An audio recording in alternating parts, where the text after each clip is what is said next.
Welcome to مرشد کامل۔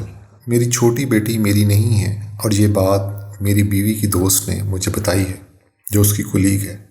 آج کی ویڈیو اسی ٹاپک پر ہے اور اس میں ہمارے ساتھ ایک وکیل صاحب بھی ہوں گے مشورے کے لیے، جو ساری بات سن کے مشورہ دیں گے اور آپ لوگ بھی اپنا مشورہ ضرور دیں۔ چلیں شروع کرتے ہیں ویڈیو۔ کہتے ہیں کوئی بھی رشتہ کبھی بھی وقت کا ضیاع نہیں ہوتا۔ اگر آپ کو وہ نہیں ملتا جو آپ چاہتے ہیں تو کم از کم آپ وہ سیکھ جاتے ہیں جو آپ کو نہیں چاہیے۔ سلیمان کراچی سے لکھتے ہیں کہ میری عمر 34 سال ہے اور میری بیوی کی عمر 33 سال ہے۔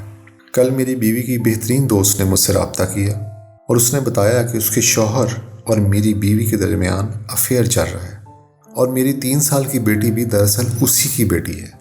میں اور میری بیوی کو تقریباً 5 سال شادی میں ہو گئے ہیں اور میں اس ٹائم فل نشے میں دھوت ہوں اور لکھ رہا ہوں، اور مجھے معاف کر دیجیے گا اگر میں کچھ غلط لکھ دوں۔ میری بیوی کی بہترین دوست سعدیہ اور میری بیوی ایک ہی محکمے میں پڑھاتی ہیں، تو کل وہ پڑھانے کے بعد اس نے مجھے کال کی۔ اس نے کہا کہ وہ مجھ سے ملنا چاہتی ہے اور مجھے بتایا کہ اسے مجھے بہت کچھ ضروری بتانا ہے۔ چنانچہ میں اس سے ملا اور وہ فوراً ٹوٹ کر رونے لگی۔ میں نے اسے تسلی دینے کی کوشش کی اور اسے کہا کہ کیا گڑبڑ ہے وہ مجھے بتائے، تو اس نے مجھے بتایا کہ میری بیوی اور اس کے شوہر کا آپس میں چکر چل رہا ہے۔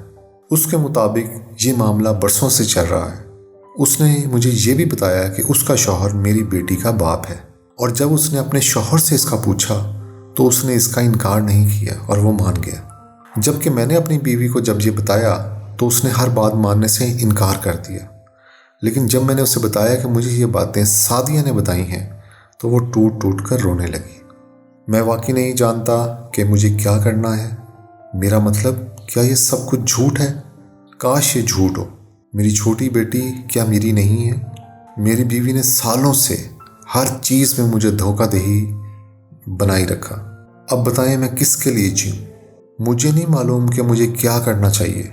میں آپ سے مشورے کے لیے درخواست گزار ہوں کہ خدا کے لیے مجھے گائیڈ کریں۔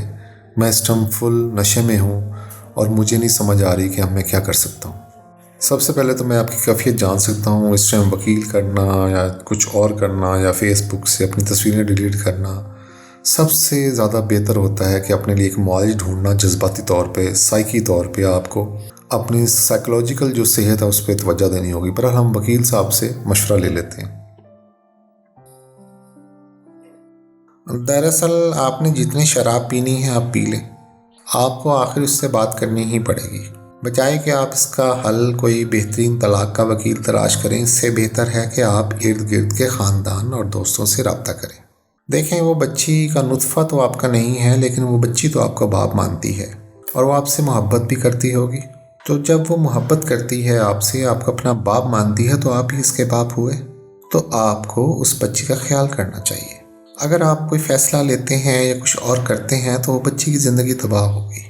مجھے تو کوئی مسئلہ نہیں، آپ میرے پاس آئیں گے، میں کیس کروں گا، آپ طلاق ہو جائے گی، آپ کا گھر ہو جائے گا علیحدہ، آپ کچھ ہو جائے گا۔ لیکن میرے تجربے کی بنیاد میں آپ کو مشورہ یہ دیتا ہوں کہ آپ لوگ اکٹھے کریں، اپنے فیملی کے لوگ، اور کوئی فیصلہ کریں تاکہ آئندہ یہ کام یہ نہ ہو، اور اپنی بیوی سے حلف لیں یا کچھ اور بات کریں یا اس کو سمجھائیں کہ آئندہ وہ یہ نہ کرے، اس کو یہ معافی دی جاتی ہے۔ اور کئی دن شراب پینے سے آپ کا یہ مسئلہ حل نہیں ہوگا، آپ کو یہ کرنا ہی پڑے گا۔ میرا ایک بھائی کی حیثیت سے میرا مشورہ یہی ہے کہ اس بات کو درگزر کریں اور بچی کا خیال رکھتے ہوئے صلح صفائی والا معاملہ کریں، اور آئندہ نہ کرنے کی بنیاد پر اس عورت کو گھر بسا لیں۔ اگر وہ آئندہ نہیں مانتی تو پھر اس کو طلاق دے دیں۔ ہوپ فلی آپ کو اپنے بھائی کا مشورہ پسند آیا ہوگا۔